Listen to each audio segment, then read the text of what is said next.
See all the cheerleaders behind me. Let's score 42-21. Less than 2 minutes left in the fourth quarter. Jackson looks like they're on their way to securing their first region title since 2015. Crazy, right? 2 years ago, this team was 0-10. Now here they are 11-0, and for the first time ever, about to make their appearance in the second round. This team has really turned around. We've seen kind of a resurgence here at MGM the last 2 years. You know, you've seen it firsthand as a starting quarterback. What's kind of led to that, and what's been the mindset of this team over the last couple of years?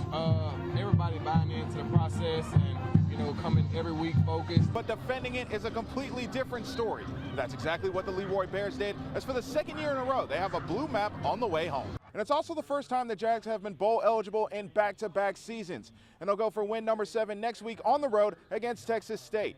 There is a path forward for the Yellow Jackets, but they're going to need some help. So you see St. Paul's at 4-2, McGill-Tulane at 3-3. Let's just say, and I'm not saying that this is going to happen, this is just for illustration's sake. Let's just say St. Paul's loses out to Baldwin County and Theodore. That would put them at 4-4. If McGill-Tulane were to beat Blount and Saraland, that would put them at 5-3. That would give them the 4 seed, and St. Paul's would come out. Yeah, so the thing with UMS is they did get a break, you know, getting that forfeit win.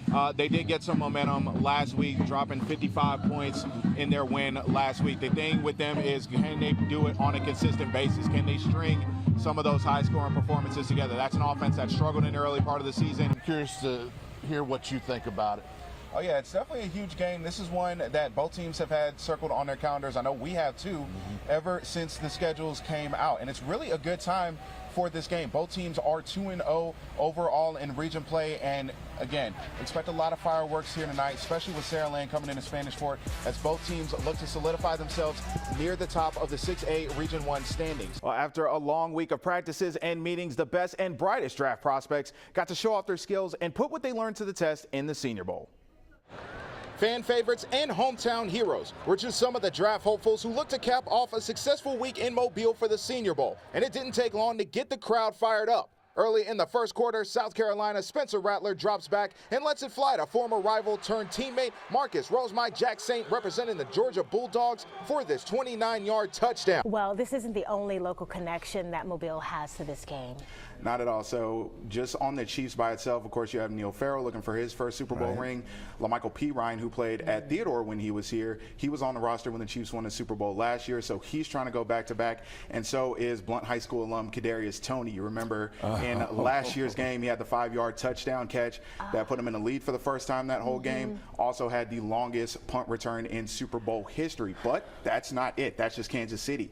You go over to the 49ers sideline. We have Darrell Luter, who played DB at South Alabama for a couple years. In his rookie year, has a shot to come home with a championship ring. So our purpose-driven life is to protect every kid we can get our hands on. For Brian and Kathy Haugen, it's all about protecting young athletes from devastating injuries, like the one that happened to their son Taylor during the 2008 Kickoff Classic. Taylor, a wide receiver for Niceville, went up to catch a pass, but was hit from 2 angles at the same time. His mother Kathy was in the crowd watching. He tried to go back into the huddle, and coach called him off, and when he turned around to run off the field, I knew then that it was serious. His liver was basically crushed. He bled out internally. The loss of their only son was devastating, but out of that pain came a purpose. People always say, if it would have happened to me, I'd have found a rock and hidden underneath it. Well, we kind of tried to. And we tried. It didn't work. That, but didn't work. I think the Lord had bigger plans for us, and He's been known to move a rock from time to time. Kathy says she started researching equipment that could protect a player's ribs. She found that not all high school teams and parents knew about it and wanted to change that. He said like a dozen times, I want to outfit every kid in the country. And I said, you know you can't do that, right? And finally I said, you're not going to give up on this thing, are you? And she said, nope. That's how the Taylor Haugen Foundation started. That's a good fit. Since 2011, the Haugens say they have fitted over 7,000 kids in 18 states. Today they came back to Niceville High School to fit Taylor's former team with rib-protecting shirts ahead of the 2023 season. And to be back here on that anniversary is just really amazing. It's a great feeling to know that I think we made a difference today, and we helped to make sure that what happened to T is not going to happen Friday. All 168 freshman, JV, and varsity football players were outfitted with new shirts. The Haugans say today was an emotional experience, but they're happy to keep Taylor's name alive by keeping others safe. The kid's acknowledgement about T and his memory of his don't quit, never give up mentality, his motto, kind of lives on, and that's just a good thing for everybody, I think. All right, you're good to go now. Daeshen Smith, Fox 10 News.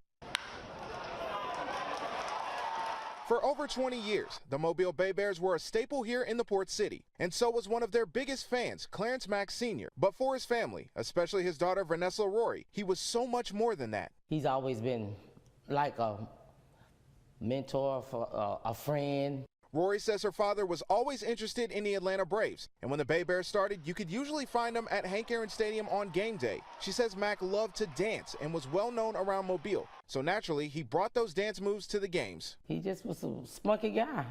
He loved dancing, and when they started here, and he had a little train of people, especially the children, dancing all over the stadium. Before long, more fans started to dance with him, and the team made him feel like one of their own. I felt like I was the daughter of the little celebrity.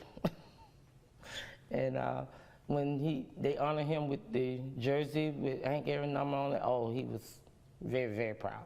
He felt like he was just one of the mascots for the team, too. When the team left in 2019, Mack took his dance moves to some of the senior communities and, of course, to the house with his grandkids. Get on down now. Get on down.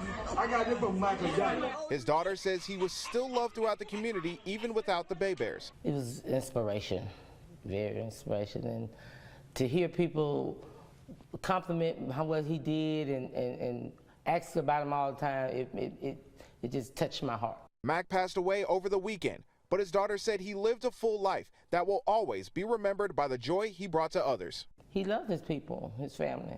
He's gone, but he will not be forgotten. Technique, strength, balance, body control.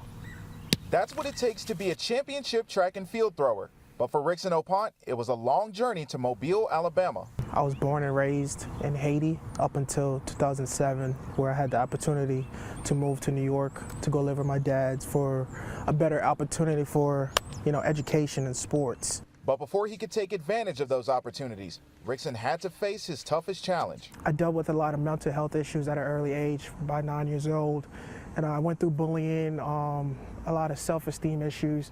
And at certain points, I did attempt to take my own life before. It was an uphill climb at an early age, but with a second chance at life and some encouragement from his cousin, Rickson started a new path in track and field and the weight room. They always say, if you don't want to be successful as bad as you want to breathe, you'll never be successful. For me, that success was me wanting to be alive, wanting to feel. So each rep, each set was my next breath. His renewed mindset and work ethic eventually led him to the University of South Alabama, where he quickly broke the program's shot put records, all while breaking 2 records for Haiti. To his surprise, he also became a social media star. It was never about the following. It was never about, how many likes I was getting. I was using my platform, my story, to inspire other kids that's been told they weren't good enough. But even as the records fell and the views climbed, something was still missing. I've been seeking happiness outside of myself for a very long time. The accolades, the following, the likes, that's not true happiness. True happiness is me being able to use my gift to inspire other people. Not only did his videos inspire people, but they gave him the opportunity of a lifetime. The message that changed my life forever. The chance to be a WWE superstar. This was one of those doors I've been looking for. It was different.